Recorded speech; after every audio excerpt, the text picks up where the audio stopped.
Welcome to Invest in Yourself, the Digital Entrepreneur Podcast. Join the podcast mogul Phil Better as he interviews successful entrepreneurs that make their living in the digital world. Now, let's join your host, Phil Better, and his special guest today on Invest in Yourself, the Digital Entrepreneur Podcast.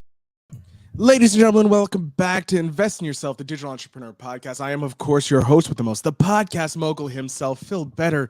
And today I am very, very happy to not only have a businessman, but a podcaster as well. I got my friend Dante Healy here on the podcast, who hosts the amazing show Business Breaks, all things business. Dante, thank you so much for being here.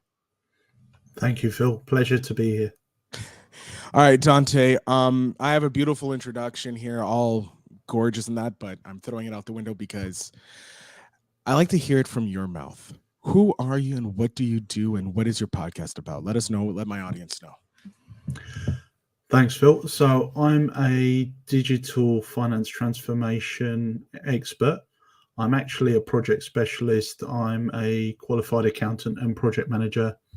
I also do software development and I like to build websites in my spare time. So my background has been a traditional career, and to an extent, I still have that employee mindset. But I fell into accounting because I was good at maths. I loved money, and I was very risk averse. So yes, I was a guy who was afraid to take risks, afraid of upsetting people, the confrontation, and struggling to assert myself. We have a joke in the profession: how can you tell an extrovert accountant? He's the one looking at your shoes when he's talking to you. So yeah, naturally that led to a career of, to an extent being exploited by some not so great bosses. I had a few good ones, but the not so great ones, it would eventually prove that I was nothing more than a number to them.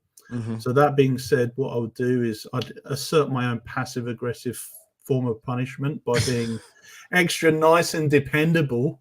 Oh my God, that sounds like a Canadian. But also whilst plotting my exit. And I guess you could call that the passive aggressive approach. And after I left, I even had a few of them calling me, trying to get me back a few months later, but never considered returning. And for me, that was kind of my own satisfaction. But that being said, looking back, I think it was a bit of a weak approach. But the older you get, the less you care about how you look to others. You just want to find your voice, get it out there, voice your opinions. If you don't feel comfortable, say it. And the more assertive I got, the more that helped my performance. So I consider myself still a nice, approachable manager, but I'll always be my worst critic. So I think that's fine, being your own worst critic, as long as you realize that you can also be your best champion. You have to have that both. You have to have both those people on your shoulders. Yeah, agreed. You need both. You need to be grounded, but you also need to be motivated as well. So that's the other thing, is muddling along, not paying too much attention to my career. But however, I did end up doing an overseas assignment where I was treated like an executive for 2 years. That's in a nice location. Yeah, in an overseas location, having cleaners, and people who would do anything to help you out. So literally service on tap. But I didn't really care too much about the authority. Having been, living on my own for so many years, looking after myself, it was nice to be put in high esteem, but I didn't really value that. Mm-hmm. And that being said, during that time, I experienced the first-hand effects of big business restructuring. So we'd taken over a car company, or my company had, that had been run partially state-owned. So you can imagine the people who were there it was very top-heavy on the administrative side. And we come in as a private business. We do a skills assessment of the staff, and half of the executive team were reassessed and downgraded to very junior roles because they didn't have any of the skill sets. It was all politics. Mm-hmm. And some of them were displaced. Even a couple ended up cleaning toilets and emptying bins. It was that bad. So you can imagine the loss of status. Now, I was running the accounting department at the time, and one of my responsibilities was having two of these former executives. They were ladies just past middle age who ended up having to clean toilets and empty bins. And each month I would tell them I had no jobs for them in my department, and that was all I could do. And I'd end up having to listen to them talk about the loss of dignity whilst they were crying. And that was really sad. But also for me, it was a shock to my system seeing that and thinking, God, that could be me in a decade or 2 decades if I don't continue to upskill and develop myself. Mm-hmm. So I really understood the risk of professional obsolescence from that experience. And then on to digital entrepreneurship. So after that overseas assignment, I was parachuted back home to a very stale role. Going from having people taking your orders, and on your whim, to coming back and be like, wait, I have to leave that lifestyle. No, I would never want to leave that lifestyle. Like I'm living my own life, and I'm like, I'm okay being an employee having that lifestyle. Yeah, kicking and screaming, believe me, Phil. And I ended up in a role that was kind of back to where I was before. It was okay, but no career trajectory. And then over the course of a few years, I got very frustrated with the lack of upward trajectory, and I plotted my way out. And as soon as voluntary redundancy came around, I took the package as soon as it was offered.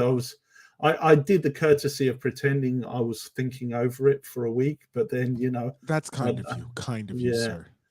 Yeah, exactly. I was just jumping at the bit to accept, but I didn't want to come across as too keen in case they smelled a rat. But yeah. And then I'd rotated from being an accounting manager to a project manager on a finance transformation of the banking division. And it was there that I cut my teeth in change management, transformation, launching finance systems to automate manual processes. And then towards the last couple of years there, the transformation program that they were running was called Reset and Redesign. So I took that opportunity to exploit the cushion of the separation package to reset and redesign my own personal career. And I thought, rather than burn my bridges, I would serve the 9 months notice period that they put me on, as I was just really super happy to be leaving anyway and not have the risk. Why the hell not? Let's you're paying me. You know what? Yeah. I'll help you out. No problem. Yeah. I'll help you trim that head count, Yeah. So anyway, long story short, I walked right into COVID, and my planned 2 months career hiatus ended up becoming 7 months. And during that time, I did some retraining. I was an accountant and a project manager anyway, and qualified in both those professions. But I added some additional agility training, so agile, change management, and also software development. So I learned to code. I learned about technical debt, coding best practices, making sure that you documented things in a more clever way. And from that, I actually built my own projects. So I started building, the coding course I did was a boot camp, and you build websites with different use cases, from having a blog to creating an e-commerce platform using Django frameworks, which was interesting. But 2 months when you can launch your own store on WooCommerce for in a day or so. Yeah, building your own. Yeah, doing it by hand crafted. It's not the smartest use of your time. So anyway, I guess with that mindset shift, it got me thinking about digital entrepreneurship, how accessible it is these days, and how cool it is compared to a bricks and mortar business. And whilst I project managed multiple launches of finance systems, for someone who's never worked directly in IT, I found it really fascinating. And yeah, on the training side, the coding challenges were just addictive, because it made me realize how much I wasn't aware of. and hadn't even considered. Mhm. And so with that mindset shift, I got addicted to how to leverage technology beyond my own narrow niche, and also concepts relating to digital business, marketing, and innovation. I still consider myself very much a student, but a very enthusiastic one. I think what's going great is like I love your story because it's very parallel to mine. Where I wasn't passively aggressively leaving, I would just say "f you" and leave because I was like, you're messing me over, I'm gonna mess you over. So more aggressive style, but going up into choosing digital entrepreneurship, I didn't know how powerful it was until COVID happened. Yeah. And once COVID happened, I started searching how to make money and stuff like that because I was, as many people know, and you can listen to my story on Transformation Radio over on Podopolo. Um, how I just started watching these videos of drop shippers and all that, and I'm like, wow, that's amazing. I started trying it myself, but I failed constantly, right? But that's what happens. That's what an entrepreneur Yeah. is. You fail until you figure out, wait, no, I have this skill that I can monetize, which is podcasting because I was doing it for so long. And I love how you go into you're a constant student. And I think that's we forget that when we leave school, that we always need to constantly learn because when you go through school, it's stuff you don't want to learn, right? We're forced to learn these things and it's like there's no fun in it. And then when you start, like you said, you found the coding and it was like, oh my God, this is so fun. It's addictive. The same thing for me. I can't stop buying books on podcasts. Yet I know everything there is about podcasts, but I keep buying books because I want to keep learning. Yeah. Yeah, you find two or three concepts in that book. Everything else might have been what you've already read before, but even those two or three new concepts, they're worth the price of the book alone. Definitely. So I want to know, doing this since you're relatively new still in the digital entrepreneurship and even entrepreneurship in general. Yeah. And you still have that sometimes employee mindset. Yeah. What is some tips you may have for others who are kind of like on that cusp, like you were when you're like you're getting ready to leave, but you're not sure where to go? What kind of tips do you have, or maybe one tip that you wish you were told when you were about to jump into this crazy world of entrepreneurship? Well, I guess I've got so many things that I've learned over that period. And yeah, it's first off, the thing I would say to your listeners, Phil, is that don't think of it as an all or nothing. You can gradually ease your way into it. Just test the waters, minimize the risk. And this is my accounting background. Hey, it's the best. The accountant's going to save you either time or money and risk. So yes, bring your accountant brain into this. So yeah, don't think of it as a binary. You have to quit your job now and go straight into it. Start small, start testing, work your way up, build your skill set gradually. I'm assuming that if you're even considering it, you must have a compelling reason to do it. And I would say make sure you're aligning your skills, your passions with something that will meet your personal goals. So hopefully, if you're looking to start a side income or even a lifestyle business or hit a desired income level, whatever, make sure you know what it is, why you're in there, and just get committed, and then you can be more intentional about it. So in terms of starting the journey, what does that mean? And the first step is always the hardest. And I'm someone who dismissively thought I couldn't do those things that I saw other people doing that I wanted to do. And I was always in awe of those people who would be working in technology and even presenting and talking. But again, the key thing is start small, break it down into chunks. Don't look at the end goal, get overwhelmed. Just build up and start focusing on, you're going to be bad at the start, but gradually work towards consistent improvement. And it's those incremental gains that you're going to achieve over time by being consistent. And then in terms of the strategy, there's a lot of books on strategy. I've read quite a few of them, but figure out the game you're playing and then align that to your strengths and capabilities and determine how you're going to compete in the market, So if it's winning an audience in a niche, make sure you have a clear definition, who you are and what does that success mean to you. And you're amazing at this. I'm talking to the mentor of my mentor for your listeners. No, shush! Don't tell them this. They don't need to know this. Okay, sorry. But yes, So, I am. I am your technically mentor's mentor. So people to know, Dante is currently going through my friend and not my mentee, he's a friend, Chris Cowden's podcast launch academy right now, doing the launch in I believe it's 17 weeks, correct? Yeah, the launch correct. thing. Yeah. 17 launching your podcast in 17 weeks. Chris asked me to be one of the first experts, like I was on his podcast, to this, and Dante is the first episode from the first group of people, but because Dante had a challenge and he met it, he gets to come on the podcast ASAP versus the other people have to wait a full year after their podcast launch, because I want them to be a fully formed podcast. But yes, Dante, that's how Dante got onto the show. But yes, continue, Dante, now. No worries. Where was I? Strategy, right? So the military have an expression, and that's amateurs talk strategy and professionals talk logistics. And what does that mean? That means you need to build the right habits and systems to set yourself up for success. So be thinking about that.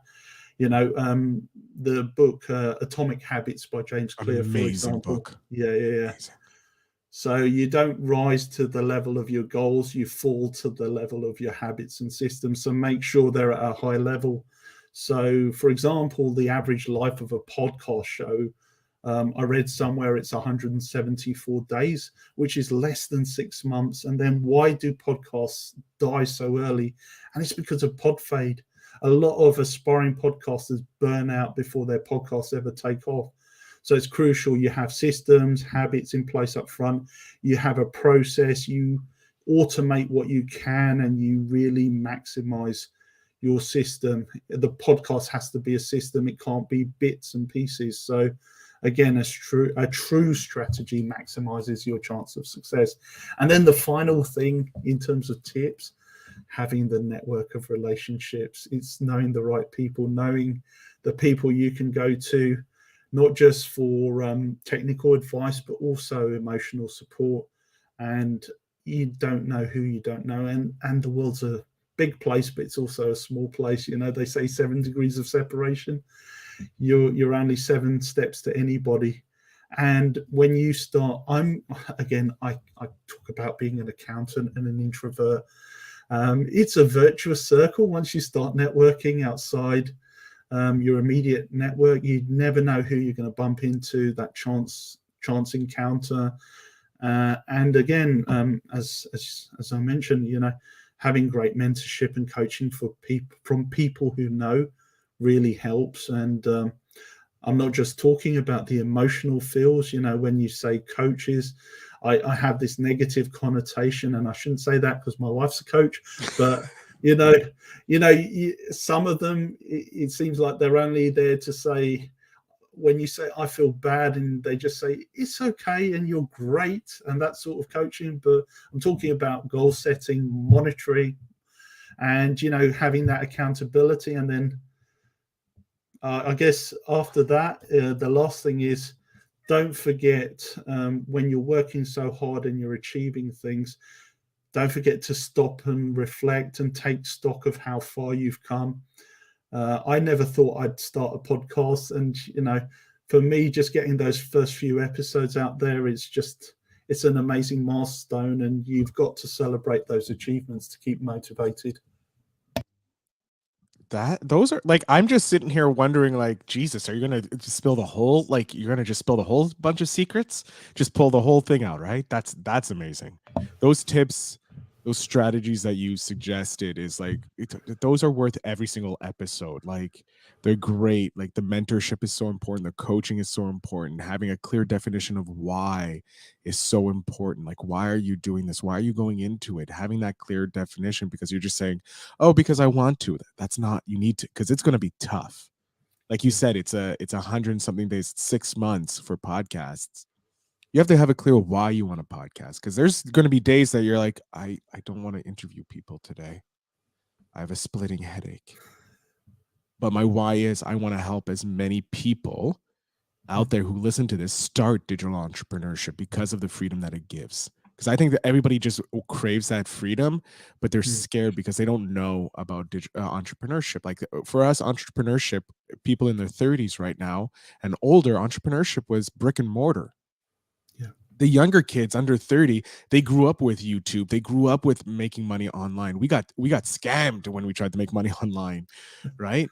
But now if you see how many businesses have done, like, you can be a life transformational coach like yourself, helping people who work in the tech industry or the finance work in the finance industry transfer over into the tech industry because there's so many parallels and their skill set is so amazing. Right. And that's a scary thing. Starting your own business consulting, that's a digital entrepreneurship because you just need a website, So it's glad that we have an accountant here telling you, like, you can start slowly. It's okay. Get a few bits, but make sure you have a clear definition of why. So I want to thank you for dropping those golden tips. You're like mentoring other people now, Dante. Congratulations. You're now a mentor. Scary stuff. It is, right? How scary is it? People are like, wait, are you mentor? I know. Dante, I want to know in your journey, because it's so short so far, but we're going to go your whole career, even back before you were a digital entrepreneur, because you had those seeds in you. Yeah. Is there a memory that you have that you're like, yes, this is who I am. This is why I do what I do. Thanks, Phil. And I would say, coming back to reflecting on my career, because I'm, not that young, but in terms of, I guess in hindsight, I was always concerned about my employability. And then during COVID, I found myself out of a job, not because I wanted to be out, but because of the circumstances. So what I had to do was really protect my mental health. And what I found was great was learning and developing, because I found it increased my sense of self-worth when I built up my skills, and also reaching out to different people, forcing myself out of my comfort zone to network, and then ended up having some very deep conversations with interesting people. And then through that lens, I was able to determine who I was and what I really wanted to do, and then why I wanted to do it. So for me, that was an amazing, I guess, out of adversity, out of a crisis comes an opportunity. And so for me, it was self-discovery and learning. And also coming from that career that I mentioned, I had a lot of anger issues that I had to work out emotionally through the unmet aspirations and the perceived slights. And it's not just about, the people, it's also about the systems that were in place to control people. And so getting over that, and then forgiving those managers, and also most importantly, forgiving yourself, I found that was great. That gave me that closure that I needed to move on. And then that being said, I'm currently in a role that I really love, by the way, and I wouldn't have gotten had I not been sharpening my skills over those months. So I think what I found was when I came back to work, I was a much more improved version of myself, the version that had left my previous company. And then having the background in finance alongside project management, and then a deeper understanding of technology through coding, has made me more of an interesting character. I don't think I'm near where I really want to be. I can't say I'm a brilliant coder. And by the way, here's another secret bomb. It's all about Google and Stack Overflow, so how well you can search there.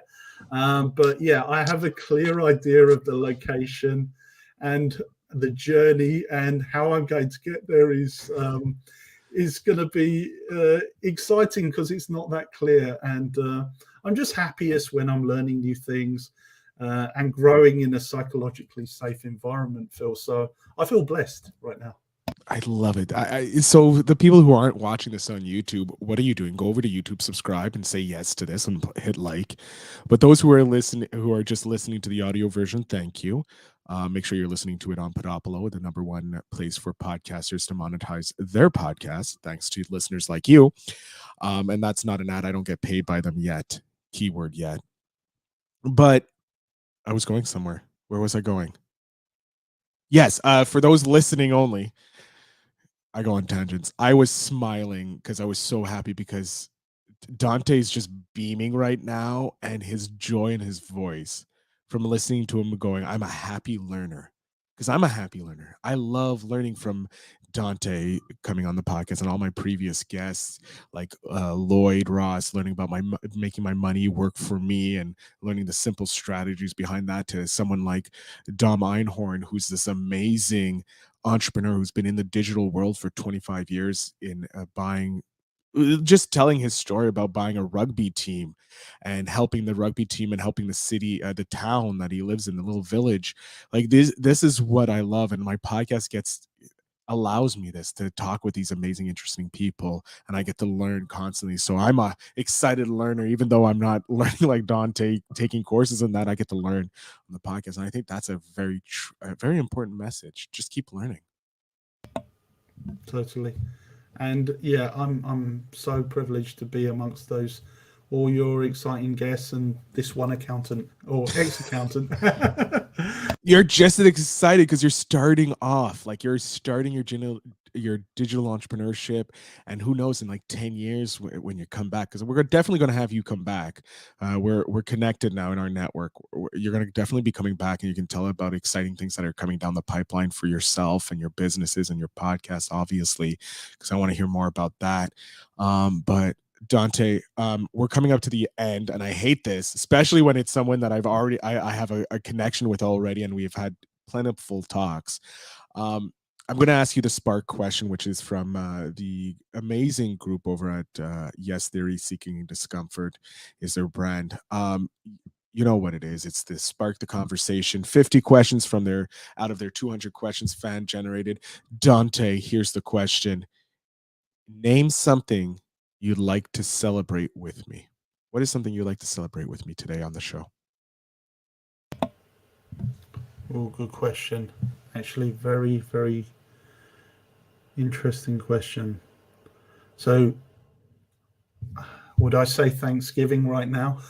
If you celebrate Thanksgiving and you want to celebrate Thanksgiving, I am more than happy to celebrate Thanksgiving. I've never celebrated Thanksgiving in my life, but let's.